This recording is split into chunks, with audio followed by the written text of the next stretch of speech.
1950년 가을, 뉴욕의 유명한 한 은행의 임원이 자신이 처한 심각한 문제 때문에 저와 상담했습니다. 그는 자신의 진로와 승진에 대한 전망이 매우 어둡다고 말했습니다. 이제 자신도 중년이 되어 지위나 수입이 현저하게 개선돼야 한다고 생각하였기에 상사들과 허심탄회하게 이야기를 나눴다고 합니다. 그러나 그들은 그에게 어떤 처우 개선도 불가하다고 솔직하게 말했고, 불만이 있다면 다른 직장을 구해도 된다고 넌지시 말했습니다. 물론 이로 인해 그의 불안감은 가중되었습니다. 그는 나와의 대화에서 자신은 큰 돈을 원하지는 않지만 가정을 안락하게 유지하고 아이들이 좋은 학교를 다니기 위한 수입은 있어야 한다고 했습니다. 그런데 그의 현재 수입으로는 불가능했습니다. 은행이 그에게 가까운 시일 내에 어떤 승진도 보장해주지 않았기에 그는 은행에 불만을 느끼게 되었고, 훨씬 더 많은 급여와 더 나은 직위를 보장받고 싶은 마음이 강렬해졌습니다. 그가 세상에서 가장 원하는 직업은 재단이나 대학 같은 큰 기관의 투자 자금을 관리하는 것이라고 털어놓았습니다. 저는 전제의 법칙을 설명하면서 그가 겪고 있는 현재 상황은 그저 그가 자신에 대해 갖고 있는 관념이 외부로 발현된 것에 불과하며, 그가 처한 상황을 바꾸기 원한다면 자아관념을 바꿔야 한다고 말했습니다. 이러한 의식의 변화와 그로 인한 상황 변화를 유도하기 위해 저는 매일 밤 잠들기 직전에 다음과 같은 과정을 따르라고 제안했습니다. 당신이 그 회사를 퇴직하는 날, 그날이 당신의 인생에서 가장 중요하고 성공적인 날이라고 느껴보는 것을 상상하세요. 계약을 실질적으로 종료하는 바로 그날, 당신이 그토록 갈망하던 새로운 직장에 들어가는 날이고, 게다가 정확하게 당신이 원했던 그 대우를 받게 된다는 것을 마음으로 느껴보세요. 저는 그가 이러한 느낌으로 마음을 완전히 채우는 데 성공한다면 분명히 안도감을 느낄 것이라고 말하면서, 이 느낌 속에서 불안감과 불만은 이제 과거의 것이 되며 욕망이 이루어졌을 때 주어지는 만족감이라는 느낌을 갖게 될 것이라고 말했습니다. 저는 그가 이 일을 충실하게 한다면 반드시 그가 원하는 지위를 얻을 것이라고 확신시키면서 대화를 마무리 지었습니다. 이때가 12월 첫째 주였습니다. 그는 밤마다 예외 없이 이 과정을 따랐습니다. 그리고 2월 초, 세계에서 가장 부유한 재단 중 한 곳의 이사가 그에게 투자를 다루는 임원직에 관심이 있는지를 물었습니다.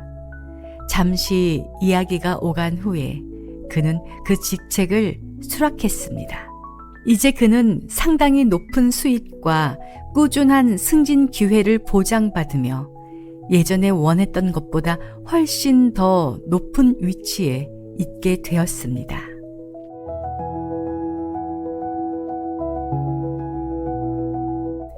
이 이야기에 등장하는 부부는 수년 동안 제 강의에 참석했었습니다.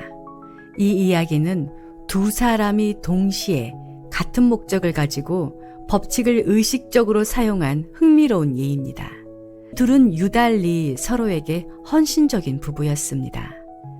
그들의 삶은 완전히 행복했고 어떤 문제나 불만거리도 없었습니다. 한동안 그들은 더 큰 아파트로 이사갈 계획을 세웠습니다. 생각을 하면 할수록 그들의 마음은 멋진 펜트하우스로 기울었습니다. 남편은 큰 창문이 있어서 멋진 경관을 바라다 볼 수 있는 집을 원한다고 말했습니다. 아내는 벽면의 한쪽이 천장부터 바닥까지 거울로 되어 있으면 좋겠다고 말했습니다.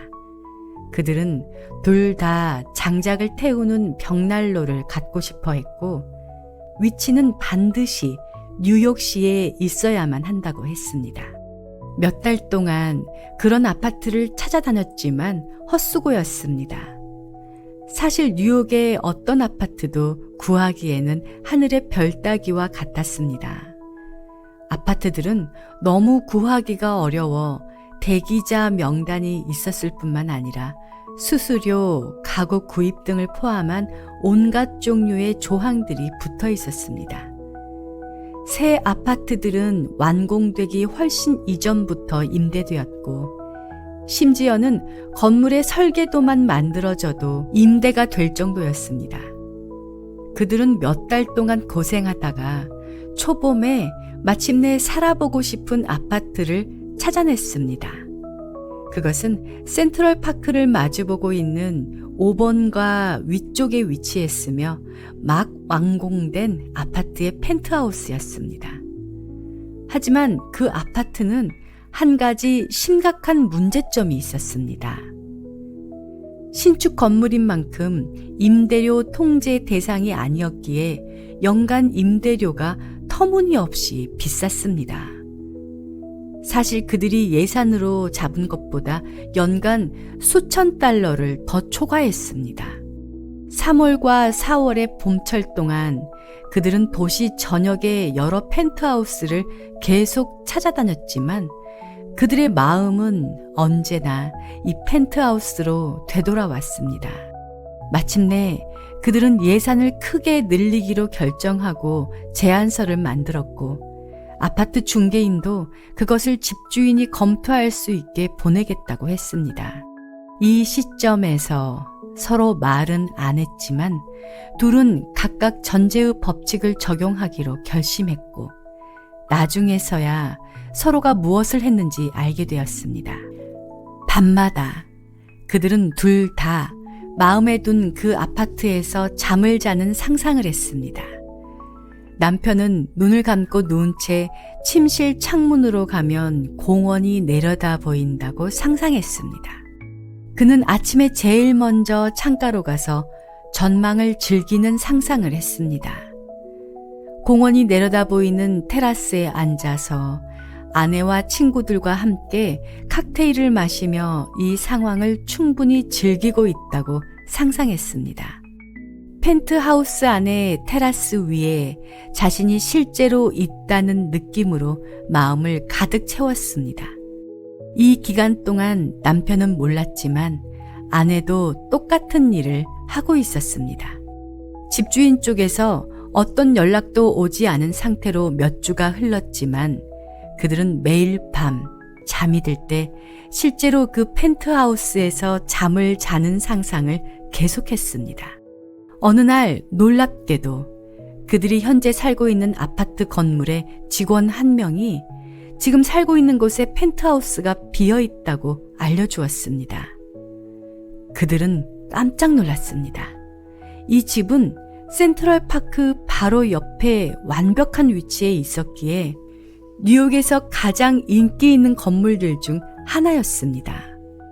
그들은 그 아파트를 얻으려는 대기자 명단이 길다는 것도 알고 있었습니다. 펜트하우스가 갑자기 임대 가능해졌다는 사실을 건물 관리자들이 다른 사람들에게 알리지 않은 이유는 그들이 어떤 지원자도 고려할 만한 지위에 있지 않았기 때문입니다. 그곳이 비어 있다는 것을 알자마자 부부는 즉각 건물 관리자에게 임대해 달라고 요청을 했지만 불가능하다는 답만 돌아왔습니다. 사실 그 건물의 펜트하우스 대기자 명단에 여러 사람들이 있었을 뿐만 아니라 실제로 한 가족에게 계약이 돼 있는 상태였기 때문입니다. 그럼에도 불구하고 부부는 관리자와 계속 만남을 가졌고 결과적으로 그 펜트하우스에 입주할 수 있게 되었습니다. 그 건물은 임대료 통제 대상이어서 그들이 처음 펜트하우스를 찾기 시작했을 때 예산으로 잡았던 것과 거의 비슷한 금액만 내면 되었습니다. 그곳의 위치와 아파트 상태, 그리고 남, 서, 북면으로 둘러싼 큰 테라스는 기대 이상이었습니다. 그리고 거실 한쪽에는 센트럴 파크의 멋진 경치를 볼 수 있는 가로 15피트, 세로 15피트의 거대한 창문이 있었습니다. 한쪽 벽은 바닥에서 천장까지 거울로 장식되어 있었고 장작을 떼는 벽난로도 있었습니다.